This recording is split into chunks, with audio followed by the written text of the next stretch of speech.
When we stopped the tape, you were talking about Bob Smith's attitude towards you. Bob Smith had kind of a block, and I guess it had to do with his back. He could play any musical instrument, virtually any. He was basically a pianist, but he could play the guitar and the banjo and a great number of musical instruments. He really was the ultimate musician. And somehow or other, he was convinced that if you didn't have a musical talent, you weren't talented. Period. That was it. You could be Laurence Olivier and be unable to play a musical instrument, and you had no talent. It was a weird kind of mindset.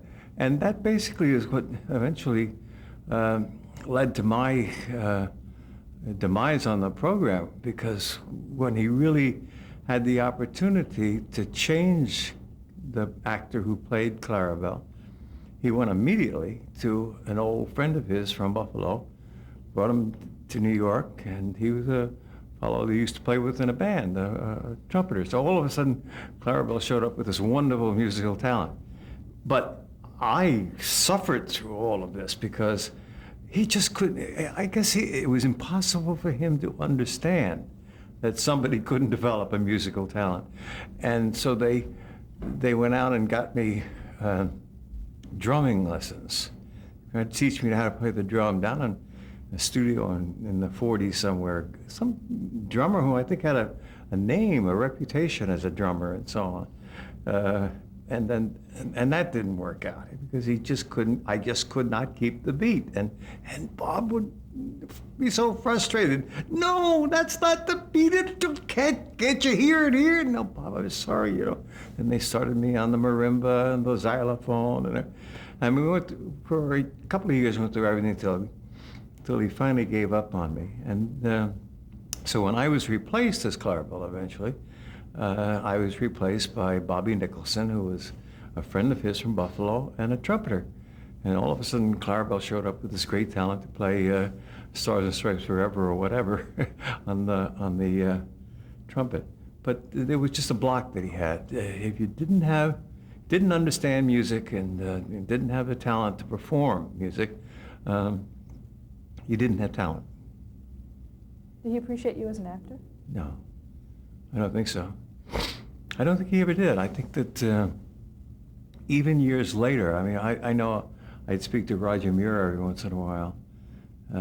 We kept in contact, and I would say because our parting in 1952 was not a pleasant one at all, and I would talk to Roger afterwards, and months or a year and a half afterwards, and say, "Come on, get us back together again. Come on. I mean, you know, this man gave me my start. Let's sit down and see each other." And you know, I didn't want to go to dinner with him or anything. I just wanted to be friendly with him. And I was anathema to him, to Bob Smith.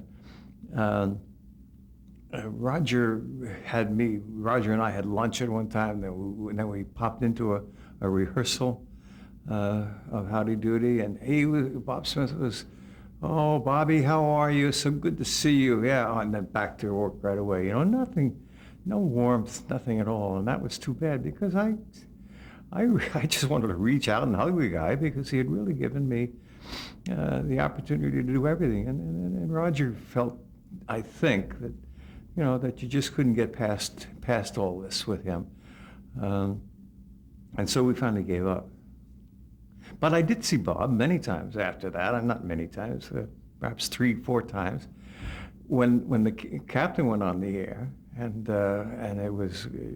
it had such critical success as well as audience response and so on. I just want to go back.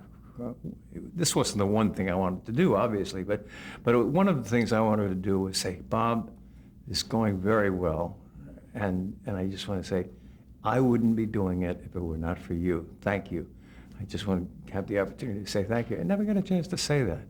Never really got a chance to say that. But I did see him in places where we do radio shows together or television shows together. We did a thing in '97 or whatever, at Disney World. And we had a nice chat, but there was no warmth there. There was, I think still, he thought of me as disloyal in a way. And I was anything but disloyal. We have that in 1950 you were temporarily replaced as Crown. No, not 1950, it was 52. 1952. We have that Gil Lamb took over briefly, and then that you were replaced, and then you were rehired after kids realized that. Oh, well, see, you're saying that. I don't even remember that. I don't even remember. I have no recollection of that. Oh, Gil Lamb does ring a bell of some kind, but I have no memory of that. Yeah. No, it wasn't a crisis, I know, because it would have been a crisis if it really looked like I wouldn't be back again. I may have been ill or something for. I know around that time I had an appendicitis, which was a much more serious thing in those days. That may have been on that occasion. I don't know, but no, my memory serves me poorly there. Let's talk a bit about the circumstances under which you left the show.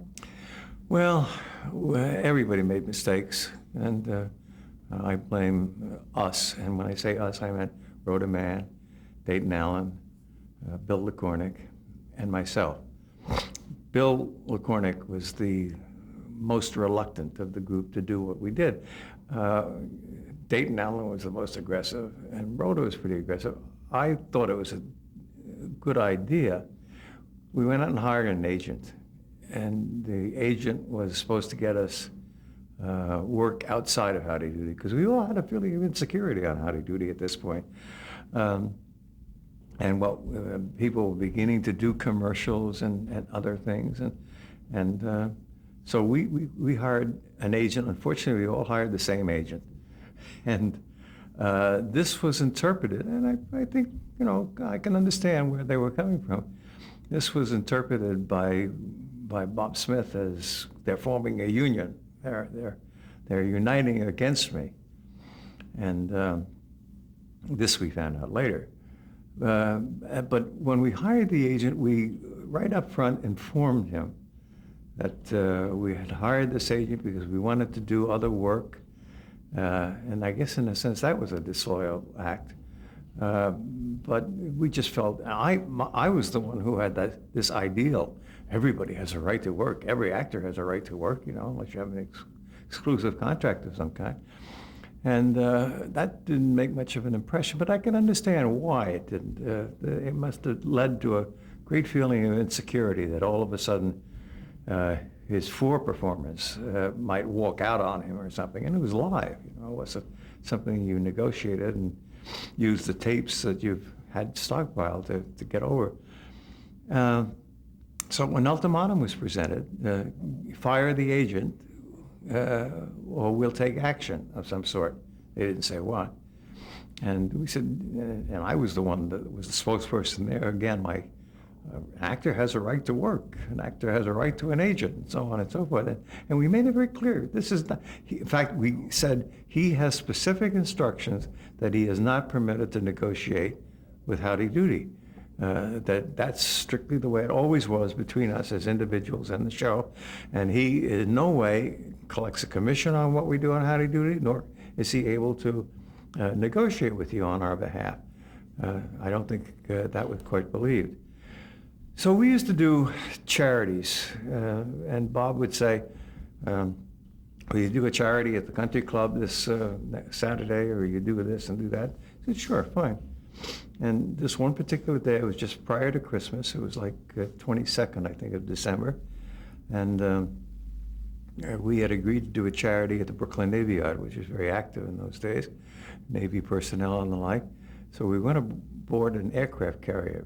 We were like 3 limousines full of us, Rhoda and I guess Roger was along, I'm pretty sure, and Dayton and Bill and myself, and I made up and my makeup on the aircraft carrier, and we did a show for like an hour or so on the aircraft carrier. Bob was nice as could be. I rode in the limousine with him, just the two of us, and he was saying, "Oh, you're going to enjoy this. This is going to be a good show we're going to do. Why don't we do this routine and why don't we do that?" "Yeah, fine, Bob, good." And so the show was over. We got back in the limousines. We went to the studio. It was now like 2:30 in the afternoon. We were ready to rehearse. And I'm set, and we're ready to go. Dayton's up on the puppet platform, as is Rhoda, and so on. We're all ready to go. When Roger stepped forward on the stage and said, "I'd like everybody to listen to me, including the cameramen and the stagehands and everybody else." He said, "There's been a disagreement between Bobby and Dayton and Rhoda and Bill, and I'm informing you that as of now, they are all dismissed." That was it, period. And we were looking at each other. "Oh, where's the punchline, Roger? Come on, give me the punchline, quick, And there was no punchline. That was it. And now I'd like you to meet, and he brought on 4 actors that were replacing us. I guess we were all in shock that day. We were all greatly in shock, because that was it. And nobody said, "Gee, I'm sorry, we'll get rid of the agent now." There was no point to that. It had already been done. But so it was kind of an acrimonious ending to the whole thing. And I guess loyalty was the key to the whole thing. And I think Bob was really spooked by the notion that we were being disloyal to him, which was very, very far from the truth. Who replaced you? Bobby Nicholson. Bobby had come down from Buffalo a couple of days before. They had tried costume on him, I guess, and makeup and everything else, and he matched pretty well. But he brought his trumpet, and he played the trumpet, and they had these musical combos going, and it was just, Bob was now in his glory. It was wonderful. Now he had talent. Did you watch the show after you left? No, never looked at it again. No, it was too heartbreaking for me. I had personal problems at the time, not problems, but my personal circumstances really. My son was a little more than a year old, 14, 15 months, and my daughter was being carried by my wife, due in June of '53. We had just bought a new house and all that kind of stuff, so the financial strain was incredible. And you've heard probably that actors do have periods which they euphemistically refer to as being at liberty. Well, I was at liberty for 8 months, and my daughter was born, and I had a lot of real personal, particularly financial problems. Oh, my wife was wonderful. I mean, I had no problem. But, literally, to show you how bad it was, we hocked her engagement ring to get my daughter out of the hospital. So, we were really, at that stage where we were collecting cans and so on, and bottles and trading them in for the deposit money. And we spent a lot of evenings where we didn't have dinner and all that sort of thing. It's not that bad a story.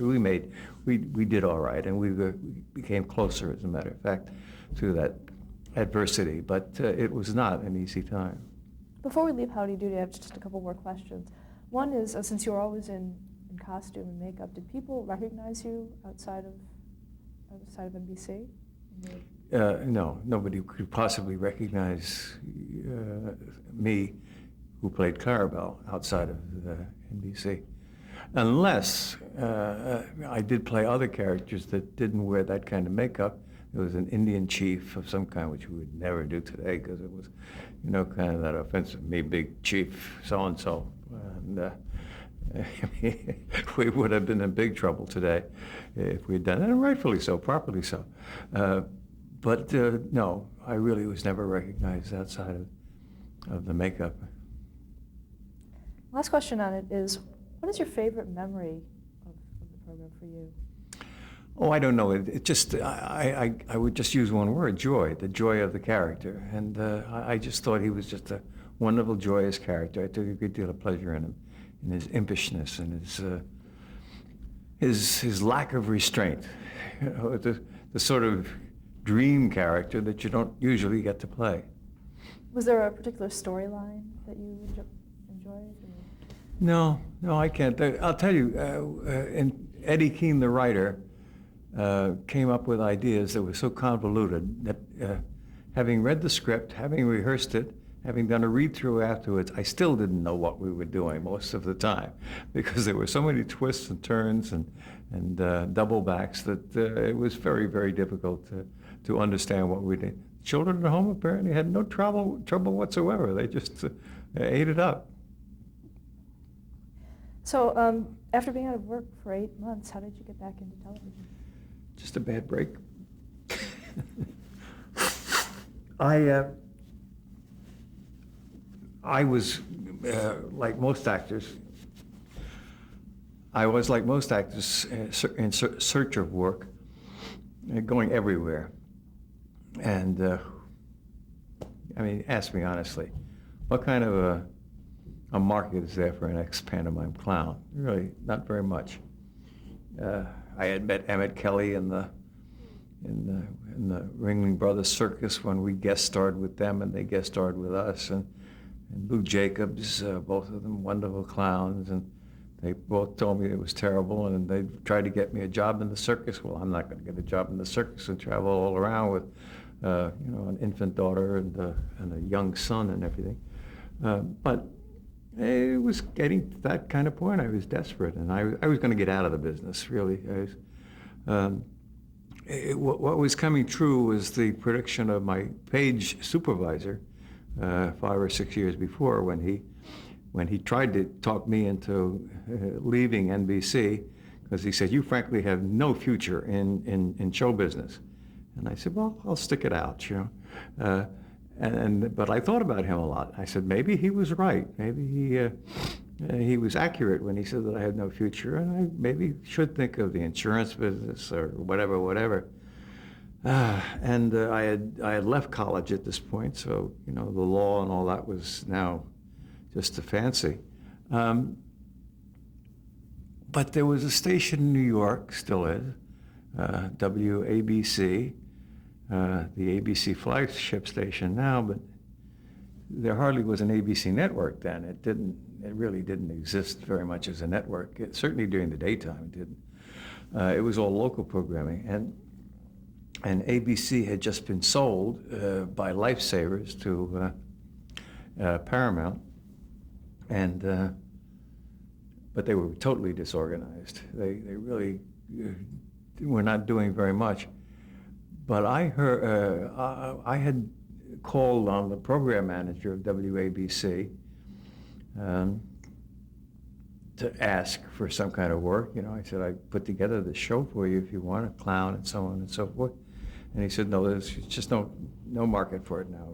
Now, at about this time in Chicago, there was a show called Time for Fun, which was produced by somebody in Chicago named Jules Power, and it was a clown who sat on a bench and just talked for a half hour, and it was an immensely popular show. It appeared at noontime every day, and so several months later, when I was about to give up and find something productive, I got a call from Artie and Rodner, who was the program manager, and Rod said, "We have a show at Chicago on the ABC station there, and it involves a clown, and if you'd like, because it was very expensive to buy the telephone lines and pick up that show. These were live days. There was no tape. So he said, if you'd like, he said, why don't you come in and see if you can meet Jules Power and audition for the part." Well, what kind of a work is there for an ex-pantomime clown from Howdy Doody? I was perfect.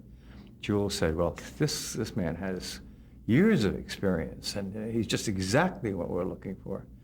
And so I got the part in September of 1953, and I sat on a park bench, and I talked. I also threw in my Cocker Spaniel as an additional asset to the show. It was a sweet little dog. And I would do things like, I'd talk about how important it was to have a good lunch, and this was lunchtime. I know sometimes you don't like what mother has given you to eat, and this was a day when most mothers were home. Not very many mothers were working. Less than 15% of them were working in those days. So it was very much acclimated to home and eat your lunch and so on. I said, look, see what a wonderful sandwich I have here. It's so important, and I'm going to really enjoy this. But you know, I think it's important, and I put the sandwich down next to me. I think it's really important for you. And of course, Pudgy with no training whatsoever, Pudgy the Cocker Spaniel with no training whatsoever, would hop up on the bench, seen by everyone but me, and start munching away at my sandwich.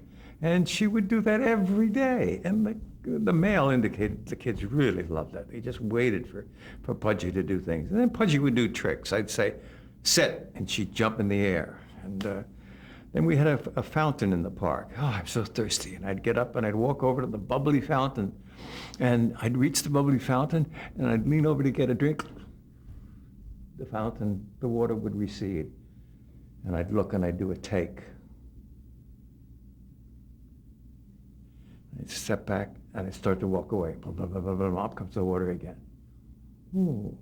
And so we must have spent 5 minutes, 8 minutes, 9 minutes some days where I'd play all kinds of tricks. I'd circle the fountain and I'd pounce upon it. And I'd come from this direction or from that direction and crawl up on it, whatever. But as soon as I got my face at the water, boom, it receded. Very, very simple thing. And wrapped around all of that were nice little moral messages, like, look, and I'd have automobiles, and I'd play with the little toy automobiles, and you know what makes them run? Gasoline. And if you don't put gasoline in the tank, the automobile will stop and it won't run. It's the same way it is with you, with your lunch now. It's your lunch that's your fuel. It's going to make it possible for you to have a good time this afternoon and to do all kinds of things. And we played games. The show was very successful. It became very successful. And it was really very transitional from Howdy Doody. It was a clown, yes, but it was me speaking, which I was uncomfortable with at first, but I soon resolved that discomfort because it had to be. I was the only character there. There was nobody else on the show, and there was nobody producing it. There was a director from ABC or WABC in the booth, and that was it. Who was the director? Bill Beal was his name. He was a very nice man. Very nice man, a journeyman director. And it was tough because it was all ad lib, and Bill never knew, pretty much didn't know what I was going to do next, principally because I didn't know what I was going to do next. So all of this ran from September of 1953. And I had gotten very friendly with the program manager, Ardian Rodner, and I kept saying to him, I think there's room for a program for children early in the morning. Would you like me to maybe try my hand at developing something for you? No, you're doing fine right where you are. Don't worry about it. You're doing fine. But I'd bring it up to him every once in a while. And then somewhere in 1954, maybe late summer, I went to him again and said, I have this idea for kind of a Geppetto-like character, an elderly man and so on. He said, but yeah, it's a nice idea, but no, not in the morning, because we have so-and-so in the morning. What they had in the morning at that time, on WABC, local only, was a kind of a variety show. They had some musicians and a singer and a comedian. Tom Poston, people like that used to be working there at the time, and they were hugely successful. And that went on until sometime in November of 1954, when on a Friday, after I did the noontime show, so it was maybe 1:30 or so in the afternoon, and Ardian called me into his office and he said, you've been talking to me about a show in the morning. And I said, yeah, you're interested? He said, yes, I am very interested. Do you think you can put one together? I said, I'm sure I can. Absolutely no problem. And he said, okay, 8 to 9 in the morning, Monday through Friday. Oh, I said, gee, that's terrific. That's wonderful. And he said, and you continue to do the noontime show? Yes, sure, fine. He said, wonderful. He said, the spot is yours. if you can be there Monday morning. I said, what, this Monday morning? He said, yeah, like this is Friday afternoon, Saturday, Sunday. You have two whole days to prepare, right? Wow. Well, Jack Miller from Chicago had been sent in from Chicago to be the producer on the clown show. So I grabbed Jack and I said, I won't tell Jules if you help me, but I need help on this because, I have to get costumes, I have to get sets, I have to look at some animation, and I have to do this and that and everything else. And I don't know, I know that I can do it, but 2 days, that's kind of a challenge. And so we worked the whole weekend, and come 8 o'clock on Monday morning, we had the set, and we had the character, Geppetto-like character with a graying hair and a mustache, and a real toy maker kind of character, lots of toys around the set and shelves and all that sort of thing. And I went on, and basically I talked for 1 hour. And it was a great success. I then, excuse me, I then heard the story afterwards that Artie and Rodner was in his office that morning. I went by and said, how do you like it? He said, you were terrific. He said, you were wonderful. That was very good. And about half hour after I left his office, the station manager, whose name I don't recall at the moment, my psychologist probably wiped it out of my mind, but the station manager, who was Artie's boss, came in. He said, what are you doing here on that thing in the morning, that kitty thing? He said, that's ridiculous. Get him out of there. Get him out of there. I want him gone. And Rodner felt so badly. Ted Oberfelder. He said, Ted, he said, I told the kid that I'd give him 8 weeks to see how the show went. I don't want to give him 8 weeks. He said, it really was kind of an oral contract, and I don't want any legal trouble. You don't want it either. So what's the difference? They had had a contract dispute with the previous producer, or the producer of the previous show, and they had it with legal entanglements. So he said, all right, give him his 8 weeks, but then I want him out immediately after that time. Well, something wonderful happened in that interim. We had the fall sweeps. Jack Parr was on CBS, very unhappy, getting up in the morning to do the show. Well, Jack, God bless him, just was unhappy about a lot of things at CBS at the time. And Garraway was on NBC with the brand new Today Show. They went on the air, I guess, 2 or 3 years before. And they were dominating everything. CBS was not doing very well. And here I was locally in New York with this thing called Tinker's Workshop for Children. And according to the November sweeps, I equaled the combined rating of Today and the Jack Parr Show in the morning, in New York only. And so the book came out, and it was very close to the time I had to, when Artie was going to have to fire me. And he went into Ted's office with the book, and he said, so Ted, you still want me to fire this guy? What are you talking about? Great talent, wonderful, really terrific guy, really great. So that was the end of that. So let's stop there to change the tape. Yep.